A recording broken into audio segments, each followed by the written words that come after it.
Hey, what is up, everybody? I'm here to give you guys a video today, but before I do that, let me plug some shit. So, up here, you can check out the Massasoit Wrestling Corner playlist, and you can check out all of season 1 and other things like that. And this is going to be returning on September 11th, 2015. The Massasoit Wrestling Corner is going to be returning on September 11th, 2015. It is a definite now. So Friday, it returns this Friday, September 11th, 2015, and you can check out the Massasoit Wrestling Corner playlist up there. It's a definite now. I talked to James about it, and you can check out James's channels, Weymouth Youth Wrestling down below. He's holding a 32-man tournament for the WYW Championship to crown the first one ever, and I'm one of those people in that tournament, and I'm going to win the thing and become the very first ever WYW champion. So you can check that out. You can check out his channel over here, James Hebert. He posts custom Titantrons of wrestlers. It's a lot of fun to check out. I totally would suggest it. And over here is my non-wrestling YouTube channel, Owen the Talkinator.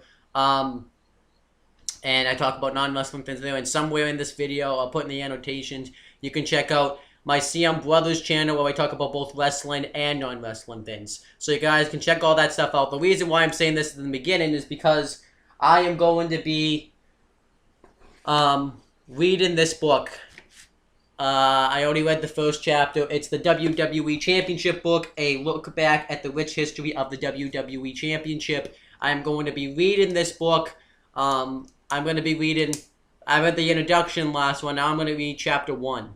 And I'm going to read it. I don't know how long it's going to take me because I haven't pre-looked at this. And I'm going to be doing this read aloud. And I hope you guys continue to give me your feedback on this read aloud because I want to know whether or not it's popular enough where I can continue doing these for other books like this. So I hope you guys continue to do that. So let's get right into this. And I know I'd say I make sure to get one up once a day. That didn't happen today because that didn't happen Monday and Tuesday because I left this book here and I was at my mom's grandmother's house. No, my mom's mother's house, my grandmother's house then. And I couldn't read the book. But I'm gonna try to record a bunch of videos, a bunch of read alouds for this, and I'm gonna try to make sure that I get them all up today. So let's get right into this.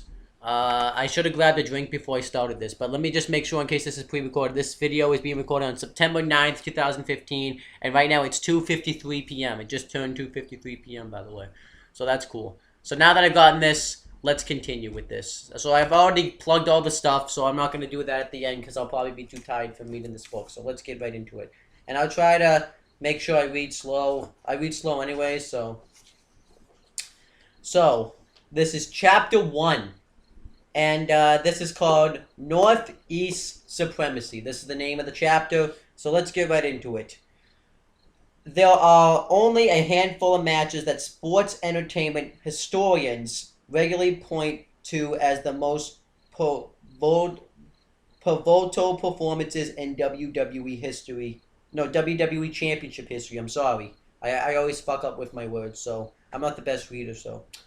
Bruno Sammartino's quick defeat of Buddy Rogers in May 1963. Hulk Hogan's drumming of the Iron Sheik in January 1984. Shawn Michaels' highly controversial victory over Bret Hart in the now infamous November 1997 Montreal Screwjob, which is going to be in this book and I'll talk about later on. But amazingly, the most influential title match in WWE history may have actually taken place before the company ever existed. On June 30th, 1961, nearly 2 years before WWE sold its first ticket, Buddy Rogers challenged Pat O'Connor for the National Wrestling Alliance World Heavyweight Championship at Chicago's Comiskey Park. I don't know how, like I said, I probably pronounced that wrong, so I'm sorry if I did. In front of more than 38,000 fans. The cocky Rogers claimed the prestigious title that fateful night, thus ending O'Connor's remarkable 2.5-year reign. While winning the gold was certainly impressive, on the surface of the victory simply appeared to be your one of the male title change. But in reality, Rogers' NWA championship win actually helped set the wheels in motion for the creation of the global phenomenon known today as WWE. That's actually pretty cool right there.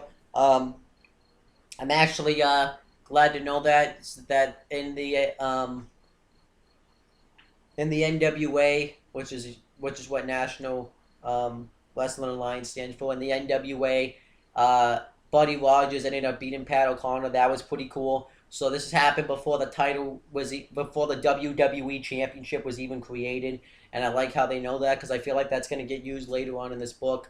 And yeah, I don't know a lot about that time frame because I wasn't alive in 1961, and I didn't. It's hard to follow up on that stuff because it was like so long ago.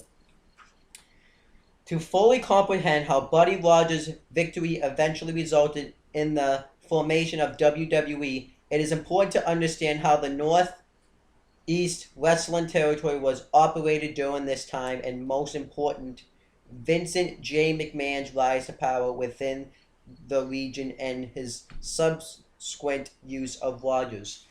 Vincent J. McMahon obviously is Vincent Kennedy McMahon's father. He's the one that actually created the WWE. Vincent J. Oh, actually, I should have just kept reading.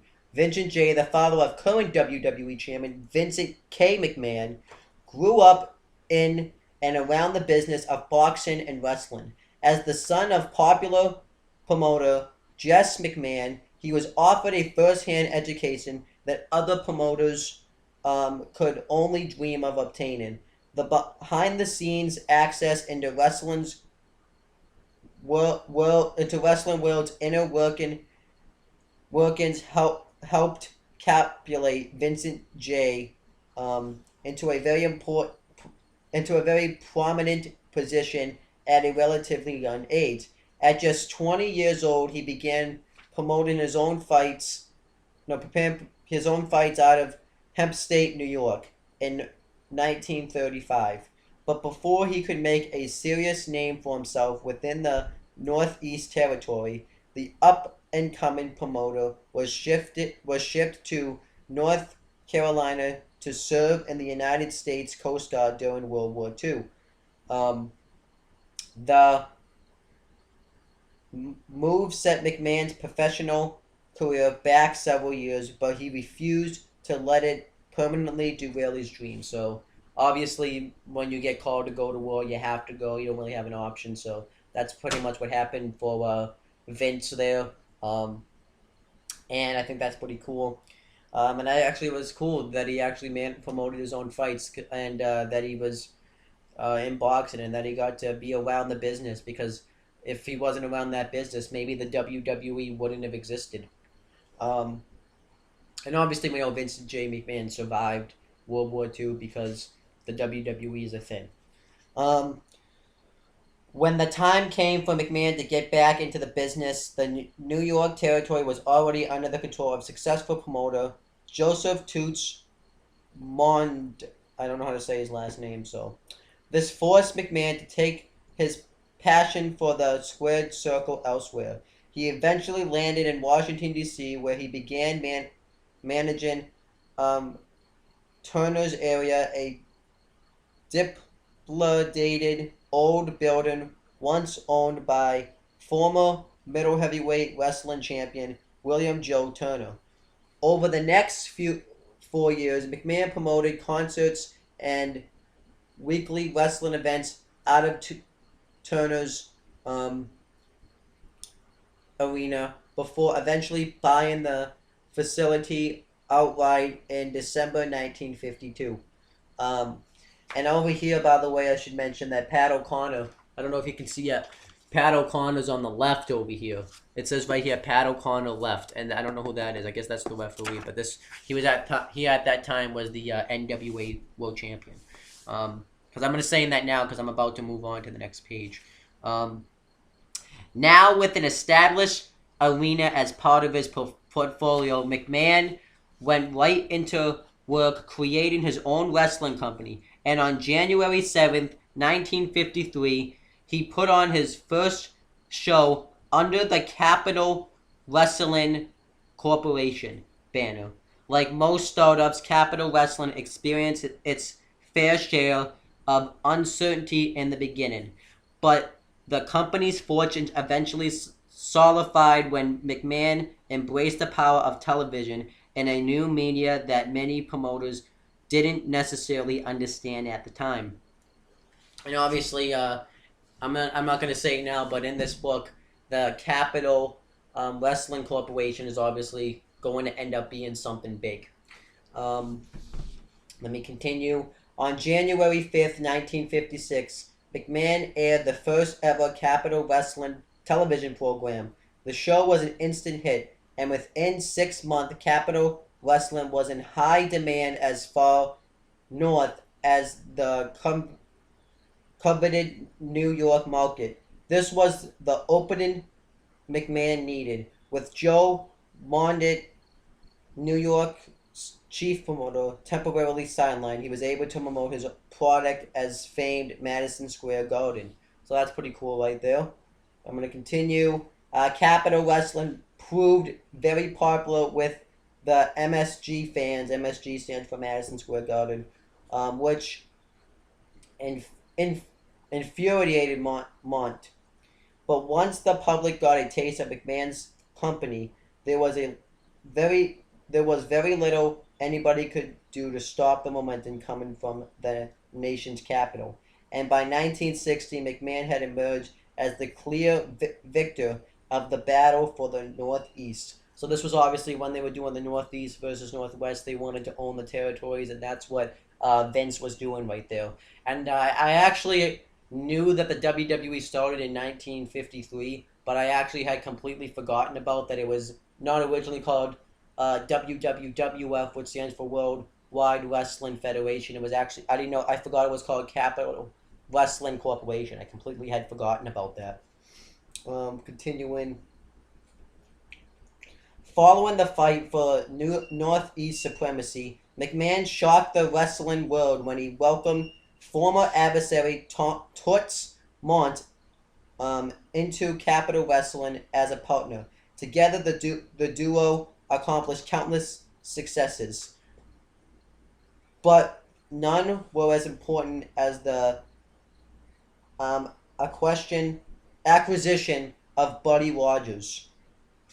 So that's actually pretty. That must have shocked everybody too, even though they probably didn't know about it at the time because there was no like internet and stuff like that.